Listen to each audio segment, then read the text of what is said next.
Hi everyone, degree second year third sem. మన question number 10లో శబ్ద రూపాన్ని ఉంటుంది. మనకు శబ్ద రూపాన్ని చదువుకోవడానికి ఒక ఫార్మేట్ ఉంటుంది. ఈ ఫార్మేట్ నేర్చుకుంటే మనం శబ్దాలు ఈజీగా రాయిస్తుంది. మనకు శబ్దాల్లో పుంలింగ్ శబ్దాలు, స్త్రీలింగ్ శబ్దాలు, నపుంసకలింగ్ శబ్దాలు ఉంటాయి. మనకు పుంలింగ్, స్త్రీలింగ్ శబ్దాలు ప్రాక్టీస్ చేసుకుంటే సరిపోతుంది. మన క్వశ్చన్ పేపర్లో 4 ఇస్తారు. 2 శబ్దాలకు ఆన్సర్ రాస్తే సరిపోతుంది. Each one 7.5 marks. 2 రాస్తే 15 మార్క్స్. ఓకే, ఫస్ట్ ఫార్మేట్ చూడండి. విభక్తిః ప్రథమా విభక్తి, సంబోధన ప్రథమ, ద్వితీయ, తృతీయ, చతుర్థి, పంచమి, షష్ఠి, సప్తమి. ఈ విభక్తులు ప్రాక్టీస్ చేసుకోవాలి. నెక్స్ట్ ఏకవచనం, ద్వివచనం, బహువచనం. మనకు ఫార్మేట్ చూడండి. ప్రథమా విభక్తి ఏకవచనంలో శబ్ద, మనకి ఏ శబ్దం అయితే ఉంటుందో ఆ శబ్దం రాయాలి. ప్రథమా విభక్తి ద్వివచనంలో ఔ శబ్దానికి చివరన ఔ అని యాడ్ చేయాలి. ప్రథమా విభక్తి బహువచనంలో శబ్దానికి చివరన అహ అని యాడ్ చేయాలి. సంబోధన ప్రథమా విభక్తి ఏకవచనంలో హే శబ్ద, సంబోధన ప్రథమా విభక్తి ద్వివచనంలో ఏ ఔ, సంబోధన ప్రథమా విభక్తి బహువచనంలో హే అహ. ద్వితీయ విభక్తి ఏకవచనంలో ము, ద్వితీయ విభక్తి ద్వివచనంలో ఔ, ద్వితీయ విభక్తి బహువచనంలో అహ.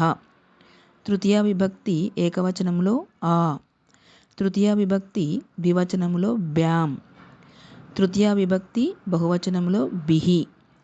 చతుర్థి విభక్తి ఏకవచనంలో ఏ, చతుర్థి విభక్తి ద్వివచనంలో బ్యాం, చతుర్థి విభక్తి బహువచనంలో బ్యహ. పంచమి విభక్తి ఏకవచనంలో అహ, పంచమి విభక్తి ద్వివచనంలో బ్యాం, పంచమి విభక్తి బహువచనంలో బ్యహ. షష్ఠి విభక్తి ఏకవచనంలో అహ, షష్ఠి విభక్తి ద్వివచనంలో ఓహ్, షష్ఠి విభక్తి బహువచనంలో ఆం. సప్తమి విభక్తి ఏకవచనంలో ఈ, సప్తమి విభక్తి ద్వివచనంలో ఓహ్, సప్తమి విభక్తి బహువచనంలో షు, క్షు, సు. దీంట్లో ఏదన్నా ఒకటి యాడ్ చేయాలి. ఓకే, ఇది మనకి ఈ ఫార్మేట్ నేర్చుకుంటే సరిపోతుంది. ఈ ఫార్మేట్లో మనము శబ్దము ఏదైతే శబ్దం ఇస్తారో ఆ శబ్దానికి చివరన ఈ ఫార్మేట్లో ఉన్న వర్డ్స్ యాడ్ చేయాలి. ఏ శబ్దం అన్నా మనం ఈజీగా రాయొచ్చు. ఓకే, ఫస్ట్ ఎగ్జాంపుల్ ఒకటి చూద్దాం. ఇక్కడ ఫస్ట్ చకారాంతః పుంలింగః జల్ముచ్ శబ్దః. మనకు ఈ జల్ముచ్ అన్న శబ్దముకు వచ్చేస్తే జల్ముక్ అవుతుంది. మనకు శబ్దం ప్లేస్లో జల్ముక్ అని రాయాలి. రిమైనింగ్ జల్ముచ్. ఫస్ట్ విభక్తులు నేర్చుకోవాలి. ప్రథమ విభక్తి, సంబోధన ప్రథమ, ద్వితీయ, తృతీయ, చతుర్థి, పంచమి, షష్ఠి, సప్తమి. నెక్స్ట్ ఏకవచనం. ప్రథమ విభక్తి ఏకవచనం ద్వి, బహు. జల్ముక్, శబ్దం జల్ముక్ కాబట్టి జల్ముక్ రాయాలి.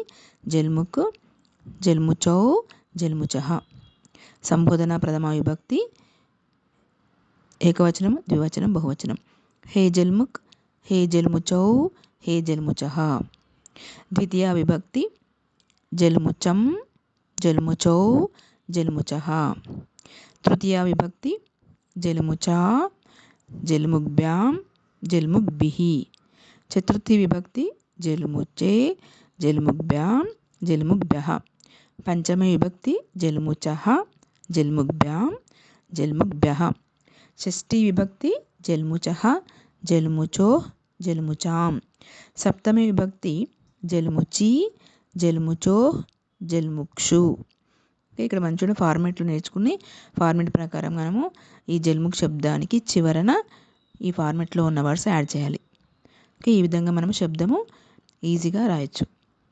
ఓకే, ఈ వీడియో మీకు నచ్చినట్లయితే లైక్ చేయండి, షేర్ చేయండి, సబ్స్క్రైబ్ చేయండి.